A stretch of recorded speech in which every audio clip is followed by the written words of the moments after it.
Ladies and gentlemen, regardless of what sport it is that you follow, it's quite rare to see generational talents play against each other when one side has already retired for many years. For example, I'm not sure if we're ever going to get to see LeBron James and Michael Jordan play one-on-one in basketball. And specifically in chess, I'm not sure if you're ever going to get Garry Kasparov and Magnus Carlsen to get in the same room and play a little bit of blitz unless there was a massive prize fund involved. But a couple of days ago in El Retiro, which is one of the biggest parks in Spain, Magnus Carlsen and Judit Polgar played an impromptu blitz game against each other. There were a lot of players there, there was a lot of fans, they were spectating, and shout out to Anna Kramling, who actually live streamed the entire thing on Twitch and let me use the clip of that game in this video to narrate over it. The first part of the video is me live narrating the game, and then I will actually do a deeper dive analysis of it so that it doesn't just fly by in 3 minutes. Here we go. So Judit opens with e4, Magnus responds with the Sicilian, knight f3, e6, d4, captures, knight c6. This is the Taimanov Sicilian. Magnus doesn't play this all that often, knight c3, a6. One of the ways to play, the queen will likely go to c7 for black. Judit takes a thing, very popular position, even seen in the candidates. Bishop to e3 developing in the middle, very commonplace.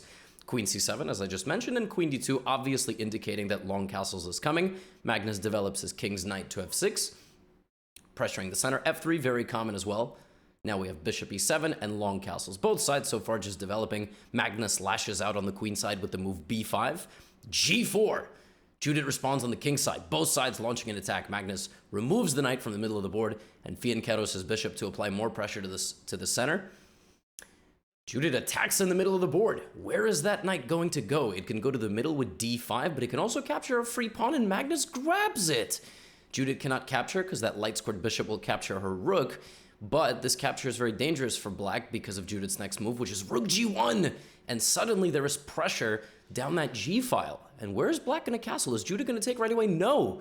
She develops her light-squared bishop, restricting the black knight, and now both players look up and laugh at Anish Giri as they joke about how bad Magnus's knight is, and that pawn on g7 still under attack, and then the knight will be under fire by white's queen.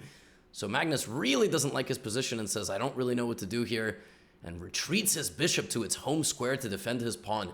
Judit feels this is incorrect because she has many active pieces. So what is she going to do here to grab the initiative? She trades the light-squared bishop and wants to move her knight into the middle of the board.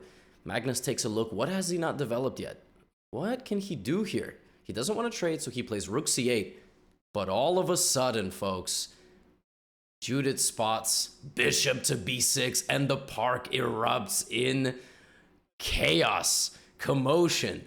Bishop b6 deflects the black queen away, and also opens up white's queen and rook battery down the d-file to the pawn. And if the queen does not defend the pawn anymore, it's simply mate. And now the whole park starts applauding. I wonder how many of these people actually realized what the tactic was, as opposed to just applauding because everybody else was applauding. Like this gentleman here on the blue to the left, maybe he saw it instantly, but he also was kind of looking around like, I don't understand why people are applauding. Now they start talking to Anish. Somewhere here, Magnus makes a joke that he doesn't have experience in Sicilian positions, and it's over. I mean, there's really nothing black can do. The only thing that Magnus can do is exactly what he does. He takes the bishop, loses his queen, and retreats, and says, you know what, I'm not going to resign, I'm going to fight on. But Judit drives the bishop into d6, looking for a trade, and she's just up a queen for a bishop here, and so Magnus just resigns the game and shakes hands, and we get a round of applause for the players, and Judit in particular. So let's break this game down with an actual eval bar move by move, because believe it or not, even though that game lasted about 3 minutes, all right, there was a ton of intricate details that really go unnoticed if you just watch a brief video and then, you know, applaud and get excited. Judit begins with e4. This is not like, we don't need big brain analysis on this just yet. And Magnus plays c5. Now, Magnus does play the Sicilian. Make no mistake, Magnus does not know the Sicilian just because he lost so fast in this particular game. But Magnus is much more of a fan of knight c6 Sicilians. He loves the Rossolimo. He loves these very complicated positions with imbalanced pawn structures. He actually plays them with white as well. He will frequently play the English, which is the Sicilian defense, but obviously mirror image. And Magnus also, his main, actually, weapon is the Sveshnikov, which he played exclusively in the World Championship match against Fabiano Caruana in London 2018. He doesn't really play the Taimanov, but you know, you might as well. You're playing Blitz in a park, and he knows the theory of the position. He just plays it a little bit less than everything else. And it's fascinating that even the best player in the world, and granted there were distractions and everything like that, playing Blitz in a park, but even the best player in the world needs experience to play certain types of positions. I mean, Judith has beaten a countless number of grandmasters on the white side of this, and she goes for an open Sicilian. This is the main line. You trade D for C, put your knight in the middle, black plays knight c6, knight c3, and white now has a couple of plans. As I've mentioned, white can decide which way to castle. White in this game went for just a very deliberate long castles. Black played a6, although queen c7 is also a very popular move. The idea of queen c7 is long-term pressure on the c-file, and sidestepping out of the way of, like, you know, any queen trades, and really just playing on the dark squares. It really does look like an obscure move, because of course the queen can be attacked, but a good Taimanov player knows that actually the queen is very safe on b8, covering all of these infiltration squares, and then a6 will come very quickly. So yeah, queen c7 looks absurd, but it very much is a move, which is why it happens now. And e6, a6 prevent any of the knights from actually getting in on the d5 and b5 squares, while also preparing b5 and d5 counterplay for black. White actually, in this day and age, has like 10 different approaches to this position. One of the most trendy ones was putting the queen on f3, where the knight used to stand, trying to prepare long castles. And then there's various ideas where you can even trade that queen, and white will basically be like, well, your dark squares are weak. In fact, I think there is even such a line like here, you can play some queen d3, queen g3, or here you can play like queen d3, queen g3, or like knight c6, and then queen d3, queen g3. This has actually been played. I think it was even played like in the candidates. This kind of idea by white, and basically you say like black has, you know, positional struggles on the dark squares. So there's a lot of plans.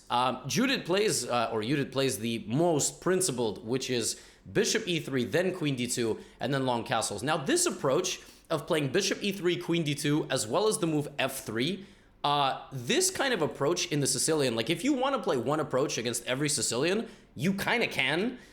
You can play this against the dragon Sicilian. So for example, the accelerated dragon is with, like, you know, the dark squared bishop over here. This is a very common way to play as well. Queen d2, f3, g4, h4. But the thing is, this setup is also available in like many openings. You can play like this against the Peer's defense as well. You know, you can play knight c3, bishop g7, bishop e3, f3, you know, queen d2, and you see it's a very similar approach. Bishop e3, queen d2, and f3. You prevent the knight from going to the g4 square, and you also prepare g4 yourself, and you defend your middle. So this position has been reached thousands of times. Now black has multiple approaches. Black can develop the bishop very aggressively and target this knight and this queen and this king. Black can play a little bit more passively, which is what Magnus did in this game. Black can immediately lash out on the queen side with b5. And one of the interesting ideas about b5 is that not only are you trying to play b4 and move the knight out of the way before you attack, there's another idea of b5, which is knight e5, which is an incredible move. And the point is you want to get to c4. So for example, knight c4 takes, you know, maybe queen takes, but you also have d5 in mind, and bishop b7, and then rook c8, and pressure down the c line. So fascinating position with just a tremendous amount of possibilities. Magnus chooses bishop e7, which is a little bit more passive. We have long castles, and now you'll notice that, of course, in chess, we tell beginners to castle, but castling here very quickly gives white a target, whereas if black plays b5, black's king is actually in the middle and sort of difficult to get to. It's not really easy to reach the king on e8 because, like, how are you going to do it, right? Like, black, everything is defended, which is why white tries to send in pawns, right? And this position has been reached, like I've been saying, I mean, thousands of times. They are actually just straight up playing mainline, maybe not modern mainline, because modern mainline is going in different directions, but traditionally mainline was right here.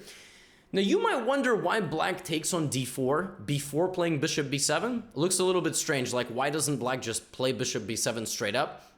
It's possible, but there's always these uncomfortable moments where white can take black's knight. And for instance, let's say in this position, white played bishop f4 attacking the queen, okay? And then the queen moved out of the way. Well, first of all, if you take on c6 now, for example, the question is, you know, like, what does black take with? Normally, black would take with the pawn. And right now, that's actually very reasonable. But you can also play here. Now the queen can get chased around. b4 is met with knight a4. And there's another idea, which is you've removed the queen from the defense of the pawn.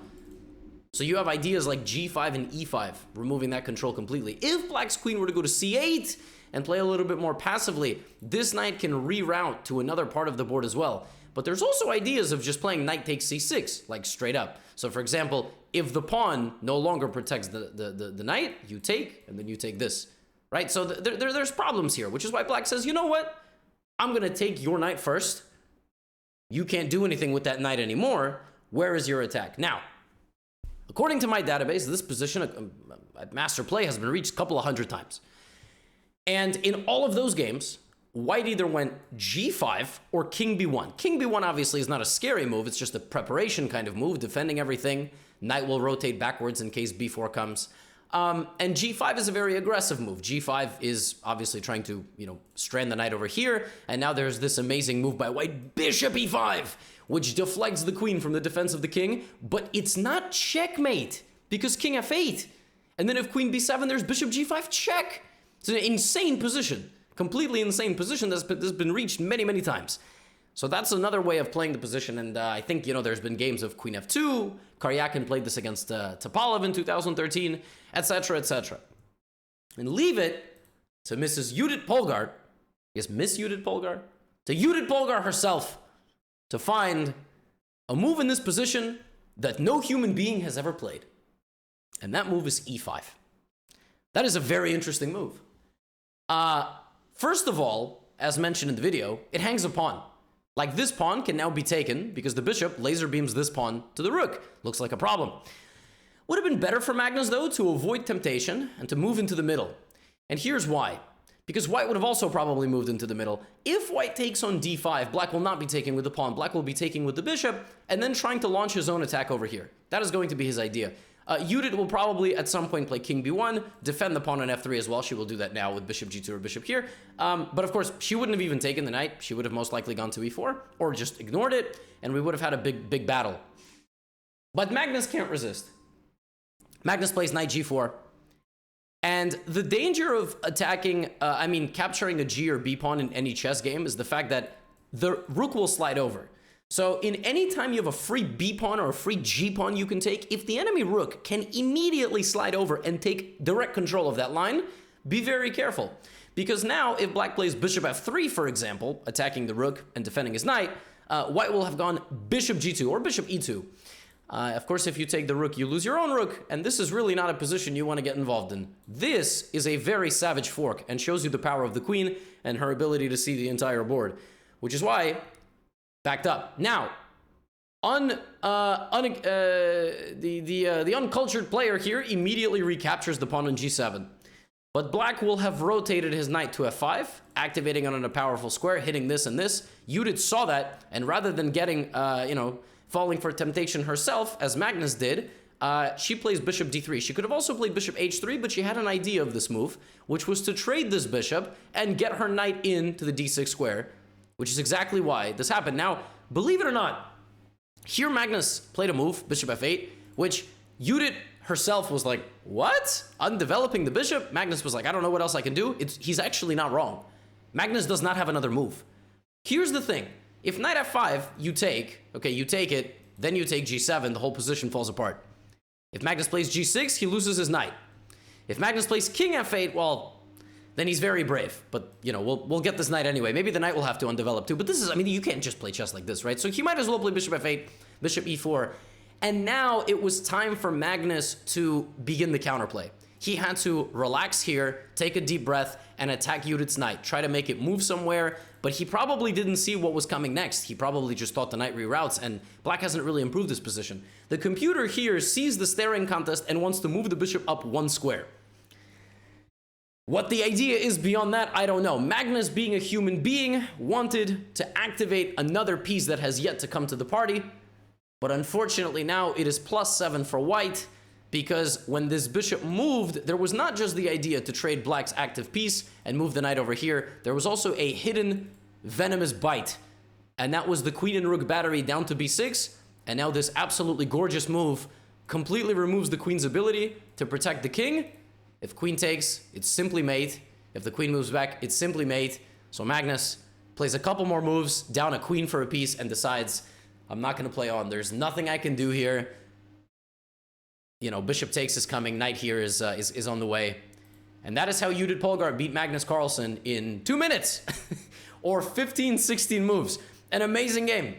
And afterward, you know, Magnus was laughing with Anish Giri, who was standing behind him, and he was like, you know, inexperienced Sicilian player. And it's true. I mean, the Sicilian is an insane battleground.